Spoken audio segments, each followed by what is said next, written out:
Good morning, money persons. Welcome to Ask Money Paushak. Money first question Harish పంపిస్తున్నారు.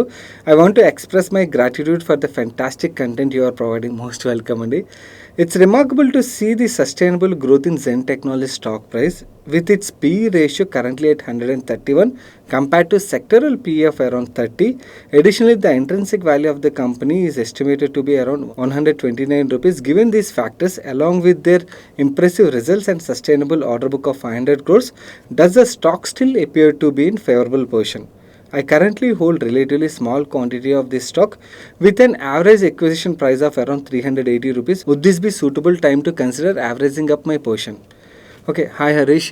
జెన్ రిలేటెడ్గా first మీరు చూస్తున్న valuation రిలేటెడ్గా ఒక విషయం అయితే క్లారిఫై చేద్దాము. జెన్నే కాదు, మీరు వేరియస్ అదర్ కంపెనీస్ కూడా యాక్చువల్ మీరు స్క్రీన్లో చెక్ చేసినప్పుడు ఈ పాయింట్ చాలామంది మిస్ అవుతూ ఉంటారు. మీరు ఇండస్ట్రీ పీఈ ఏదైతే చూస్తున్నారో జెన్ది మోస్ట్ ప్రాబ్లీ మీకు ఇండస్ట్రీ పీఈ అక్కడ కనబడుతుంది. ఐటీ కంపెనీస్ ఒక ఇండస్ట్రీ పీఈ కనబడుతూ ఉండొచ్చు. జెన్ ఎస్ టెక్నాలజీ బేస్డ్ కంపెనీ, కాకపోతే వీళ్ళు ప్లే చేసే డిఫెన్స్లో కదా. సో మనం డిఫెన్స్ రిలేటెడ్ కంపెనీస్తో కంపేర్ చేయాలి, కానీ నార్మల్ ఐటీ సర్వీసెస్ కంపెనీస్ ఏవైతే వాటి పీఈతో కంపేర్ చేయకూడదు. నో కమింగ్ టు ఈ ప్రైస్లో యావరేజ్ అప్ చేయొచ్చా అన్న విషయంకి వచ్చేసరికి జెన్ ప్లాంట్ విజిట్ మనం ఏదైతే చేసామో 15th April చేసాం, ఆ టైంలో 300 రూపీస్ ఉండేది.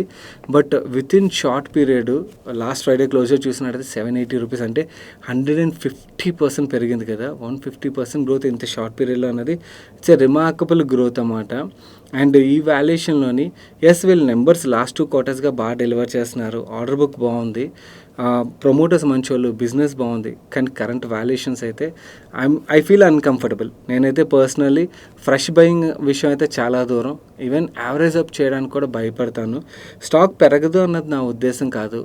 నాకు ఇక్కడ మార్జిన్ ఆఫ్ సేఫ్టీ అన్నది కనబడట్లేదు. ఎందుకంటే మరి డిఫెన్స్ రిలేటెడ్ బిజినెస్ని అర్థం చేసుకున్నట్టయితే it's a lumpy business. Yes, numbers బాగా వస్తున్నంత కాలం మనకు స్టాక్ ప్రైస్లో ఎప్రిసియేషన్ కనబడుతుంది. బట్ ఒక్క క్వార్టర్ వీక్గా వచ్చినా కూడా మార్కెట్లో కనబడుతుంది యూఫోరియా ఏదైతే ఉన్నదో అది ఒక్కసారి రివర్స్ అయిపోద్ది. దాని తర్వాత స్టాక్ ప్రైస్లు ఎలా పడతాయో మనకు తెలుసు కదా. సో ఇంత హై వాల్యుయేషన్ ఇంత బాగా పెరిగిపోయిన తర్వాత ఐ నో జెన్లో చాలామంది మన వీడియోస్ చూస్తారు, వాళ్ళకి నచ్చకపోవచ్చు నా answer. But I will be honest with my viewers. నాకైతే ఎస్, ఈ వాల్యుయేషన్ అయితే నేనైతే పర్సనలీ యావరేజ్ అప్ కాదు కదా, ఫ్రెష్ బే అసలు చేయను, ఈవెన్ యావరేజ్ అప్ కూడా చేయడానికైతే ఇష్టపడను. అండ్ ఇన్ఫ్యాక్ట్ నా సజెషన్ ఏంటంటే మన డిఫెన్స్ రిలేటెడ్ వీడియోలోని ఏవైతే కంపెనీస్ని కవర్ చేసామో వాటిలో కొన్ని కంపెనీస్ ఒక రిజల్ట్స్ ఈ వీక్లో వచ్చాయి. లాస్ట్ 1 to 2 weeksలో ఏవైతే రిజల్ట్స్ వచ్చాయో వాటిని ఒకసారి చెక్ చేయడానికి ప్రయత్నించండి. ట్రెడిషనల్గా ఓన్లీ పీఈ మల్టిపుల్ ఆధారంగా డెసిషన్ తీసుకోవద్దు.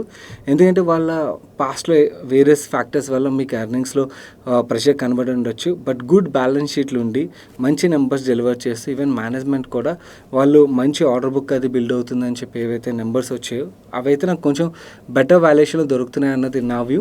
ఒకసారి వాటి మీద వర్క్ చేసి డెసిషన్ తీసుకోవడం would be the best option అవుతుంది, రాదర్ దెన్ ఆల్రెడీ రన్అప్ అయిపోయిన స్టాక్స్లో మనకు మార్జిన్ ఆఫ్ సేఫ్టీ ఉండదు, రిస్క్ అన్నది చాలా ఎక్కువగా ఉంటుంది, గుర్తుంచుకోండి. నెక్స్ట్ క్వశ్చన్ ఆదినారాయణ గారు అడుగుతున్నారు, సాగర్ ఆల్కహాల్ స్టాక్స్ గురించి మీ సజెషన్ ఏంటి?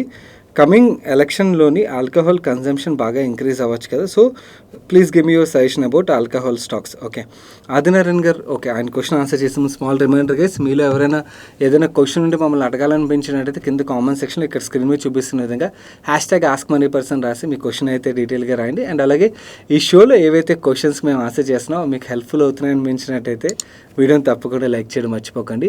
నా when it comes to alcohol related consumption, yes మీరు ఎలక్షన్స్ ఉంటాయి కాబట్టి పెరుగుతాయి అనుకున్నారు. ఎస్, ఎలక్షన్స్ టైంలో ఆల్కహాల్ యొక్క సేల్స్ పెరుగుతాయి, కానీ దానికన్నా కూడా మేజర్ ట్రిగర్ మీకు చెప్తాను. FTA ఏదైతే మనం యూకేతోని సైన్ చేయబోతున్నామో మోస్ట్లీ ఈ ఇయర్కి అవ్వచ్చు అని ఎక్స్పెక్టేషన్ ఉన్నది by end of this year. FTA sign చేసినట్టయితే అలాంగ్ విత్ టెక్స్టైల్ కంపెనీస్ ఇది ఆల్కహాల్ రిలేటెడ్ కంపెనీస్ కూడా పాజిటివ్, ఎస్పెషల్లీ స్పిరిట్ కంపెనీస్ ఏవైతే ఉంటే వాటికి అది FTA అగ్రిమెంట్ సైన్ అయినట్టయితే మాత్రం చాలా పాజిటివ్ అవుతుంది, బిగ్ ట్రిగర్ అవుతుంది. సో నేను ఆల్కహాల్ కన్నా కూడా దాన్ని మేజర్ ట్రిగర్గా చూస్తాను. అండ్ వాల్యుయేషన్ పరంగా చూసినా కూడా లాస్ట్ 10 yearsగా చాలా ఆల్కహాల్ కంపెనీస్ కొన్ని బాగా పర్ఫామ్ చేసాయి, బట్ మోస్ట్ లార్జ్ ప్లేయర్స్ చాలా అండర్ పర్ఫామ్ చేశారు వేరియస్ ఫ్యాక్టర్స్ వల్ల. మేబీ రివైవ్ అయ్యే ఛాన్సెస్ అయితే కనబడుతున్నాయి, రీసెంట్ రిజల్ట్స్ కూడా బాగానే వస్తున్నాయి. ఎస్, డెఫినెట్లీ కరెంట్ వాల్యుయేషన్స్లో అయితే మాత్రం ఈ థీమ్ ఇంట్రెస్టింగ్గా అనిపిస్తుంది. ఒకవేళ ఎవరైనా వ్యూవర్స్ ఫుల్ ఫ్లెజ్గా ఆల్కహాల్ థీమ్ రిలేటెడ్గా మీకు వీడియో కావాలంటే చెప్పండి. మీకు ఫుల్ ఫ్లెజ్ వర్క్ చేసి, మీకు తెలిసి మన సెక్టరల్ వీడియోస్ ఎంత డీప్గా ఉంటాయో కవర్ చేసి ఒక వీడియోని అయితే ప్రొవైడ్ చేయడానికి ప్రయత్నిస్తాం. కాకపోతే కొంచెం టైం పడుతుంది. అంటే ఎక్కువ మందికి ఇంట్రెస్ట్ ఉన్నట్టయితే మేము వర్క్ చేయాలంటే కొంచెం టైం పడుతుంది కదా, వర్క్ చేసి డీప్గా వీడియోని అయితే తీసుకురావడానికి ప్రయత్నిస్తాం. మన నెక్స్ట్ క్వశ్చన్ని కిరణ్ అడుగుతున్నారు. Hi Sagar, I have invested 1 lakh rupees in Tata Pharma sector fund as per core and satellite strategy. Present it has given me 18% return. When can I exit? Please share your view on pharma sector for short term and long term. Hi Kiran, pharma sector related ga from last 6 months I have been saying this. I am bullish on this sector. Yes, recent టైంలో మనకి నెంబర్స్లో కూడా కనబడుతున్నాయి, positive trend అయితే కనబడుతుంది and early sign of run up అయితే కనబడింది. So ఈ రీసెంట్ రన్అప్ ఏదైతే ఉన్నదో ఇది వెరీ వెరీ ఎర్లీ సైన్ అనేది నా వ్యూ. నెక్స్ట్ 3-4 yearsలో we can make lot of money in this sector. చాలా డబ్బులు వస్తాయి అన్నాను కదా అని చెప్పి స్ట్రైట్ లైన్లో పెరుగుతుందని అయితే అనుకోవద్దు. వాలటాలిటీ ఫర్ షూర్ ఉంటుంది. అండ్ వాలటాలిటీ ఉన్నా కూడా అండర్ ఓన్ సెక్టర్ అన్నది నా వ్యూ. 2015 ఆ టైంలోని ఫార్మా మోస్ట్ ఆఫ్ ద ఫండ్స్లో చూసినట్టయితే మేజర్ వెయిటేజెస్ ఉండేవి. వేరాజ్ ఇప్పుడు చూసినట్టయితే ఫార్మా సెక్టర్ ఒక వెయిటేజ్ చాలా వరకు తగ్గిపోయింది. సో మళ్ళీ అగైన్ రీటైల్ కన్నా కూడా ఇన్స్టిట్యూషనల్ బయింగ్ జరిగింది అనుకోండి, అప్పుడు ఏంటంటే మనకి సస్టైనబుల్ వెల్త్ క్రియేషన్ జరుగుతుంది. ఐ ఫీల్ ఎప్పుడైతే ఎర్నింగ్స్ వస్తాయో ఆటోమేటిక్గా ఇన్స్టిట్యూషనల్ బయింగ్ కూడా జరుగుతుంది. అండ్ ఇన్స్టిట్యూషనల్ వాళ్ళు ఎప్పుడైతే ఎక్కువ ఎలొకేషన్ వాళ్ళ పోర్ట్ఫోలియోస్లో ఇవ్వడానికి ప్రయత్నిస్తారో మనకి రిటర్న్స్ కూడా అలాగే లాంగ్ టర్మ్లో ఉంటాయి. నేనైతే అట్లీస్ట్ నెక్స్ట్ 3-4 years అయితే మంచి మనీ మేకింగ్ ఫార్మా సెక్టర్లో ఉన్నదన్న వ్యూ. అండ్ రీసెంట్గా రిజల్ట్స్ కూడా మనకి బాగా వచ్చాయి. అండ్ రిజల్ట్స్ తర్వాత మంచి రిటర్న్స్ కూడా మనకి స్టాక్స్లో కనబడుతుంది కదా. ఐ ఫీల్ కంటిన్యూ చేయడం వుడ్ బి బెటర్ ఆప్షన్ అది నా వ్యూ అండి. కాకపోతే మీ రిక్వైర్మెంట్స్ ఆధారంగా మీ డెసిషన్ తీసుకోవడానికి ప్రయత్నించండి. అండ్ అలాగే ఫార్మా రిలేటెడ్గా మీరు ఒక ఫండ్ గురించి అడిగారు. మిగిలిన వ్యూవర్స్లో చాలామంది ఎటువంటి కంపెనీస్ అది ఇది అని అడుగుతున్నారు. ఫార్మా సెక్టర్లోని మనకి బ్రాండెడ్ జనరిక్ ప్లేయర్స్ ఎవరైతే ఉన్నారో, ఎస్పెషలీ ఇండియా ఫోకస్డ్ కంపెనీస్ ఏవైతే వాటి మీద ఫోకస్ చేయడం వుడ్ బి బెస్ట్ ఆప్షన్. ఇక్కడ యాక్చువల్ రిటర్న్ రేషియోస్ అవి బెటర్గా ఉంటాయి. డయాగ్నోస్టిక్స్ ఎస్, ఇక్కడ కూడా వాల్యుయేషన్ పరంగా చూసినట్టయితే చీప్. కాకపోతే కొంతమంది వ్యూవర్స్ నుంచి క్వశ్చన్ ఏమొస్తుందంటే డయాగ్నోస్టిక్స్లోని యాక్చువల్లీ ఏ కంపెనీలకి పడితే ఆ కంపెనీలు వచ్చేయగలవు కదా అని చెప్పి. ఎస్ వస్తాయి, కాకపోతే అక్కడ ఏమవుతుందంటే అన్ఆర్గనైజ్డ్ టు ఆర్గనైజ్ షిఫ్ట్ ఏదైతే జరుగుతుందో దీంట్లో ప్రతి ఒక్కళ్ళు బెనిఫిట్ చెందుతున్నారు అన్నమాట. So this is one space interesting అన్నమాట. అండ్ అలాగే మనకి హెల్త్ ఇన్సూరెన్స్ రిలేటెడ్గా ఆఫర్ చేసే కంపెనీస్ ఏవైతే ఉంటాయో వాటిని కూడా మనం చూడొచ్చు. ఇక్కడ యాక్చువల్లీ ఇంకా పెద్దగా రన్అప్ అయితే అవ్వలేదు. లాస్ట్ ఫ్యూ ఇయర్స్గా ఏదైతే కోవిడ్ రిలేటెడ్ క్లెయిమ్స్ ఇవన్నిటితో పెయిన్తో మనకి హెల్త్ ఇన్సూరెన్స్ రిలేటెడ్ ఇంకా కంపెనీస్ అయితే కొంచెం అండర్ వాల్యుయేషన్లో ఉన్నాయి. అక్కడ నెంబర్స్ బాగా వచ్చాయి అనుకోండి, అక్కడ కూడా మంచి రన్అప్ అయితే చూడొచ్చు. ఓవరాల్గా theme looks really interesting. So కాకపోతే కాంప్లికేటెడ్ థీమ్ కాబట్టి ఎవరైతే డీప్గా బిజినెస్ని అర్థం చేసుకోలేరో ఫండ్ రూట్లో వెళ్ళడానికే ప్రిఫర్ చేయండి. అండ్ ఎవరైతే అర్థం చేసుకోగలరో then they can pick their own companies. మన నెక్స్ట్ క్వశ్చన్ నిఖిల్ అడుగుతున్నారు. హాయ్ సాయి గారు, నా పేరు నిఖిల్, నా ఏజ్ 24 years. రీసెంట్గా టాటా ఏఐ ఇన్వెస్ట్మెంట్ ప్లాన్లోని ఇన్వెస్ట్ చేయడం స్టార్ట్ చేశాను. మంత్లీ 8,000 rupees పే చేయాలి ఫర్ 5 years. తర్వాత 40 years అలాగే వదిలేస్తే ఇందులో లైఫ్ కవర్ 1.13 crores ఇస్తారు. చనిపోయినట్టయితే లేదా బతుకున్నట్టయితే 40 years తర్వాత మార్కెట్ ప్రైస్ ప్రకారం ఎంతైతే వాల్యూ ఉంటుందో ఆ వాల్యూ ఇస్తా అని చెప్తున్నారు. లాస్ట్ 10 yearsలోని ఈ ఫండ్ 3.2 crores రిటర్న్ జనరేట్ చేసినట్టుగా చెప్తున్నారు. And after 5 years partial withdrawal కూడా ఉన్నదంటున్నారు. దీని గురించి మీ ఒపీనియన్ ఏంటో చెప్తారా? ఆయనకి క్లియర్లీ అర్థమవుతుంది ఇది ఒక యూలిప్ ప్లాన్ అని చెప్పి. యూలిప్ ప్లాన్స్తో ప్రాబ్లం ఏంటంటే ఇవి మార్కెట్ లింక్డే. ఓకే, మన మిగిలిన మ్యూచువల్ ఫండ్స్లో ఇవి కూడా మార్కెట్ లింక్డే. కాకపోతే ఓవరాల్గా మనం అన్ని ఎక్స్పెన్సులు కన్సిడర్ చేసినట్టయితే యాక్చువల్లీ ఎక్స్పెన్సులు చాలా ఎక్కువ ఉంటాయి. అండ్ ఇంకోటి ఫండ్ మేనేజ్మెంట్ అయితే కూడా పర్ఫార్మెన్స్ రిలేటెడ్ ప్రెషర్ అనేది తక్కువగా ఉంటుంది. ఎందుకంటే యూలిప్ ప్లాన్స్లోని మీకు పర్ఫార్మెన్స్ రిలేటెడ్ కంపారిజన్ రాదు. మీకు ఫండ్స్లోని ఎప్పటికప్పుడు పర్ఫార్మెన్స్ రిలేటెడ్ కంపారిజన్ ఉండడం వల్ల వార్ ఫుటింగ్ బేసిస్లో ఉండాలి ఫండ్ మేనేజర్ ఒక రోల్. వేరేజ్ ఇక్కడ ఆ ఇష్యూ ఉండదు కాబట్టి కంఫర్టబుల్ జోన్లో డెసిషన్స్ తీసుకుంటారు. సో పర్ఫార్మెన్స్ రిలేటెడ్ కొన్నిసార్లు మనకి బుల్ మార్కెట్స్లో బాగా కనబడతాయి, కానీ లాంగ్ పీరియడ్ తీసుకునేసరికి అంత పెద్దగా కనబడు. అండ్ యాక్చువల్ పర్ఫార్మెన్స్ని పక్కన పెడతాం, అది పక్కన పెడితే ఛార్జెస్ ఏవైతే ఉంటాయో అవి చాలా ఎక్కువగా ఉంటాయి. సో చాలామంది ఏంటంటే టాటా బ్రాండ్ ఉన్నది కదా అని చెప్పి బ్లైండ్గా నమ్మేస్తున్నారు. Yes, Tatas are really good, they have done good work for India, no doubt about it. కాకపోతే టాటా బ్రాండ్ ఉంది కదా అని చెప్పి ఎక్కడ పడితే అక్కడ ఇన్వెస్ట్ చేయడం కరెక్ట్ కాదు. ఇన్సూరెన్స్ పాలసీలోని అదే ULIP policies or even traditional పాలసీలు ఏవైతే ఉంటే వాటిలోని మనకి రిటర్న్స్ రావు. ఇన్ఫ్యాక్ట్ మనం నష్టపోతాం. సో నేనైతే అవాయిడ్ చేయమని చెప్తా అండి యూలిప్ ప్లాన్స్. దాని బదులు మీరు ప్యూర్ టర్మ్ తీసుకొని మిగిలిన డబ్బుల్ని ఏవైనా మ్యూచువల్ ఫండ్స్లో ఇన్వెస్ట్ చేసుకొని పర్ఫార్మెన్స్ బాగాలేకపోతే మీరు మూవ్ చేసుకోవడం మీకు ఫ్లెక్సిబిలిటీ ఉంటుంది అండ్ మీ ఛార్జెస్ అవి తక్కువ ఉంటాయి ఓవరాల్గా మీరు పే చేసేది. వెరస్ ఇక్కడ మీ ఛార్జెస్ అవి చాలా ఎక్కువగా ఉంటాయి కాబట్టి లాంగ్ పీరియడ్లో మనం వెల్త్ క్రియేట్ చేసేదానికన్నా నష్టపోయేది ఎక్కువ ఉంటుందండి కంపేర్ టు మిగిలిన పియర్ మ్యూచువల్ ఫండ్లో ఇన్వెస్ట్ చేసిన దాంతో కంపేర్ చేస్తే. మన నెక్స్ట్ క్వశ్చన్ సతీష్ గారు అడుగుతున్నారు. Hi Sagar, please explain growth prospects of Jupiter Wagons. The company reported very good numbers for June quarter. Also share your view on Poonawalla Fincorp after listing Jio financial services. Hi Satish garu, Jupiter వ్యాగన్సే కాదు actually wagon related companies అన్నీ కూడా మంచి నెంబర్సే deliver చేస్తున్నాయి and వీళ్ళు order book కూడా బాగానే build అవుతుంది. కాకపోతే నాకు కనబడుతున్న రిస్క్ ఫ్యాక్టర్ ఏంటంటే మార్కెట్లో కనబడుతుంది యుఫోరియా, ప్రతి ఒక్కళ్ళు బ్లైండ్గా బై చేసేస్తున్నారు. ఇవి యాక్చువల్లీ లంపీ బిజినెసెస్ అన్నమాట. మనకి ప్రతి క్వార్టర్ సిమిలర్ లెవెల్లోనే నెంబర్స్ ఉండు, ఎక్కడో చోట డీప్ మనకి కరెక్షన్ నెంబర్స్లో కనబడింది అనుకోండి, స్టాక్ ప్రైస్లు కూడా అలాగే కరెక్ట్ అవుతాయి అండ్ దట్టు వాల్యుయేషన్స్ కూడా బాగా పెరుగుతున్నాయి కాబట్టి ఆ రిస్క్ ఫ్యాక్టర్ కూడా క్లియర్గా కనబడుతుంది. So you need to keep that point in mind అండి very very clearly, especially railway stocks రిలేటెడ్గా. రైల్వే స్టాక్స్లో ఎవరైతే ప్లే చేస్తున్నారో ఎస్పెషల్లీ పీయూసీస్ ఎవరైతే ప్లే చేస్తున్నారో ఆర్డర్ బుక్ మాత్రమే కాదు మనం చూడాల్సింది, ఎగ్జిక్యూషన్ పార్ట్ కూడా చూడాలి అండ్ అలాగే వీళ్ళ ఆర్డర్ బుక్లో ఎంత మార్జిన్ మిగిల్చుకుంటున్నారో కూడా చూడాలి. చాలా కేసుల్లోని వీళ్ళ కమోడిటీ ప్రైస్లు పెరిగిపోయినప్పుడు వీళ్ళు దాన్ని పాస్ ఆన్ చేయలేకపోవచ్చు, అప్పుడు చాలా ఇబ్బంది పడతారు. సో ఈ ఫ్యాక్టర్స్ అన్నీ కూడా మీరు రీసెర్చ్ చేసి కంపెనీ మంచి ప్రైస్లోనే ఆర్డర్ బుక్ని అక్యుములేట్ చేస్తుంది అండ్ వీళ్ళు ఈవెన్ కమోడిటీ ప్రైస్లు పెరిగినా కూడా వీళ్ళ మీద పెద్దగా ఇంపాక్ట్ ఉండకపోవచ్చు, నష్టాల్లోకి వెళ్ళిపోకపోవచ్చు అని అనిపిస్తే ఇన్వెస్ట్ చేయడానికి ప్రయత్నించండి. కానీ ఎక్కడైనా రిస్క్ కనబడుతుందంటే మాత్రం ఇలాంటి రిస్క్ కనబడుతున్నట్టయితే వాటిని క్లియర్గా అవాయిడ్ చేయండి. ఇప్పుడు మార్కెట్ యూఫోరియా ఉన్నంతకాలం బాగానే ఉంటుంది, కానీ ఒకసారి యూఫోరియా వెళ్ళిపోయినట్టయితే మనకు తెలుసు ఎలా పడతాయి స్టాక్స్. సో రిస్క్ అనేది ఎక్కువ ఉంది. ఈవెన్ పూనావాలా ఫిన్కాప్ విషయంలో కూడా మంచి కంపెనీ, కాకపోతే ఉన్న ఎన్బిఎఫ్సిలోకి మోస్ట్ ఎక్స్పెన్సివ్ ఎన్బిఎఫ్సి ఇది. So there are cheaper options also available, similar growth deliver చేస్తున్నవి. కంపెనీ బాగానే గ్రో అవుతుంది, కాకపోతే అగైన్ వాల్యుయేషన్ రిస్క్ అయితే ఇక్కడ క్లియర్గా ఉంది. మన నెక్స్ట్ క్వశ్చన్ తెలుగు ట్రేడర్ అనే హ్యాండిల్ నుంచి వచ్చింది. హాయ్ సైనా, నేను ఇండెక్స్ బేస్డ్ ఈటీఎఫ్స్ అంటే Nifty, bank Nifty, Sensex and అలాగే sectoral based ETFs IT, auto, financial, pharma and health కేర్లోని ఎవ్రీడే 100 రూపీస్ ఇన్వెస్ట్మెంట్ స్టార్ట్ చేశాను. లాంగ్ టర్మ్లో వెల్త్ క్రియేట్ చేస్తుందా or better to go with mutual funds? టోటల్గా 8 ఈటీఎఫ్స్ని select చేశాను. Daily రెడ్లో ఓపెన్ అవుతున్న ఈటీఎఫ్లో ఇన్వెస్ట్ చేస్తున్నాను. Is it a good idea? Hi అండి, మీరు పేరు రాయలేదు, పేరు రాసి ఉంటే ఇంకా బాగుండేది.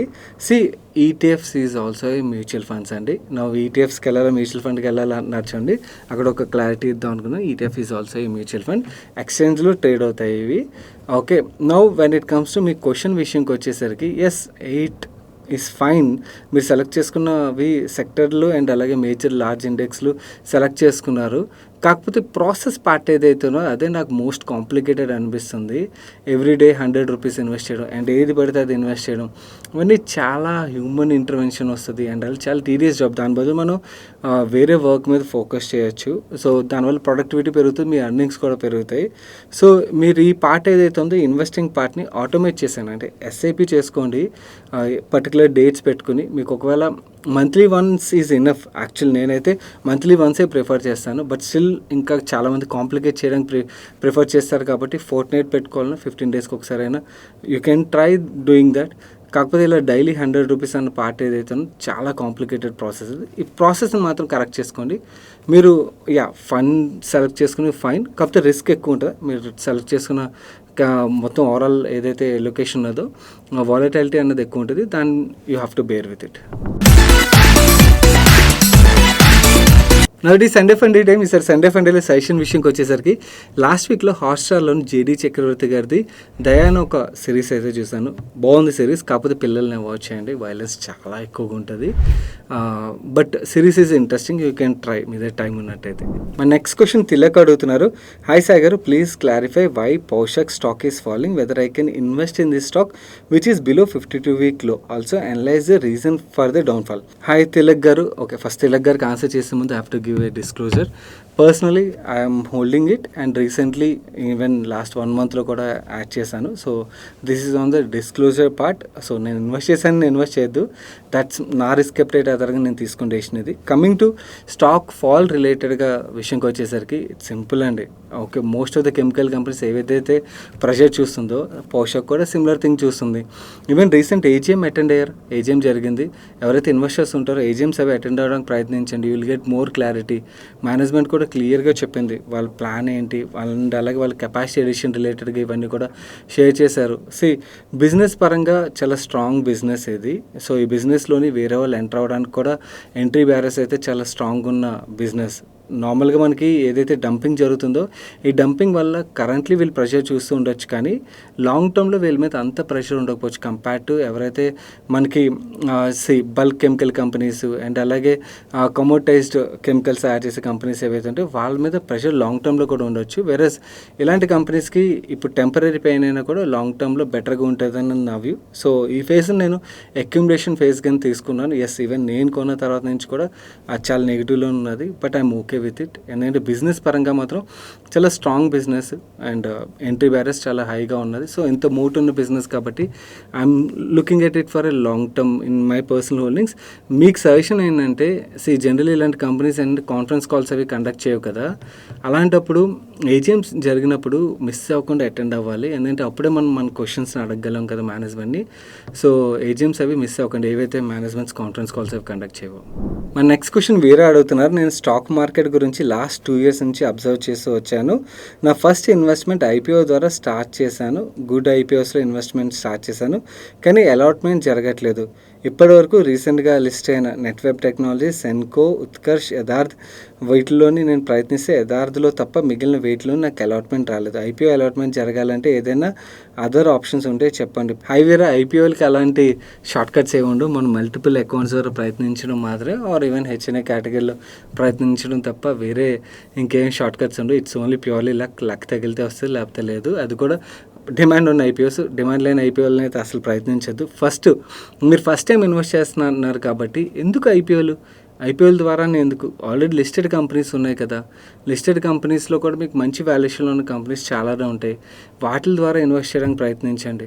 సో ఓన్లీ ఐపీఎల్ వెనకాల ఫైట్ చేయదు, ఐపీఎల్ ట్రై చేయండి. ఐపీఎల్ మోస్ట్లీ మనం ఎలా చూడాలంటే జస్ట్ లిస్టింగ్ గెయిన్స్ కోసం చూడాలి. ఎప్పుడో రేర్గా మనకి లాంగ్ టర్మ్కి హోల్డ్ చేయగలిగే కంపెనీస్ మంచి వాల్యుయేషన్లో వచ్చేవి దొరుకుతుంటాయి అన్నమాట. వాటిని లాంగ్ టర్మ్కి ఫోకస్ చేయాలి తప్పించి మోస్ట్లీ లిస్టింగ్ గెయిన్స్ కేసులే ఉంటాయి. సో మీరు ఎలాగ ఇన్వెస్ట్మెంట్ స్టార్ట్ చేస్తున్నారు కాబట్టి ఆల్రెడీ లిస్టెడ్ కంపెనీస్ మంచి వాల్యుయేషన్లో ఉన్న వాటి మీద ఫోకస్ చేయడానికి ప్రయత్నించండి. మన నెక్స్ట్ క్వశ్చన్ సురేష్ గారు అడుగుతున్నారు. సార్, టెలికామ్ సెక్టర్ సాచురేషన్ స్టేజ్కి వచ్చిందా? Please tell your view on it. 5G roll out అవుతుంది కదా, ఫ్యూచర్ ఎలా ఉంటుంది? సురేష్ గారు, సాచురేషన్ స్టేజ్కి సబ్స్క్రైబర్స్ పరంగా అంటే ఎస్, సబ్స్క్రైబర్ పరంగా బాగానే గ్రో అయ్యారు. బట్ కానీ టెలికాం కంపెనీస్ ఒక ఎర్నింగ్స్ పరంగా అయితే మాత్రం ఇప్పటివరకు టెలికాం ఇండస్ట్రీ ఎర్నింగ్స్ చూసింది లేదు పెద్దగా లాస్ట్ 10 yearsలో. సో వాళ్ళు పెయినే చూశారు. ఇక్కడ నుంచి ఇప్పుడు ఓన్లీ 2 కంపెనీసే మేజర్గా మార్కెట్ని డామినేట్ చేస్తున్నాయి కాబట్టి they will start making money. So telecom కంపెనీస్లో నెక్స్ట్ 10-15 yearsలోనే యాక్చువల్ రియల్ గ్రోత్ ఉంటుంది అన్నది నా వ్యూ. కాకపోతే ఇది హై క్యాపెక్స్ ఇండస్ట్రీ అండ్ అలాగే ఇండస్ట్రీ రిలేటెడ్ వేరియస్ రిస్క్ ఫ్యాక్టర్లు కూడా ఉంటాయి, వాటిని కూడా మనం గుర్తుంచుకోవాలి. And 5G actually it will create more opportunity to make more money అన్నమాట టెలికాం సెక్టర్ రిలేటెడ్గా. సో నేనైతే అంటే సాచురేషన్ అంటే జనరలీ కామన్ వ్యూవర్ యొక్క మైండ్ సెట్ ఏముంటుందంటే ఆ ఇండస్ట్రీలో ఇంకా పెద్దగా గ్రోత్ ఉంటుందని.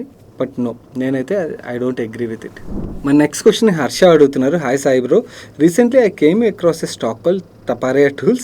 It's listed only in BSE. The company has very good return ratios, no debt, no promoter pledge, and company established since 50 years. Even though the company has revenue of 755 crores, its market cap is just 4 crores and it's a penny stock. Is there anything wrong with this company?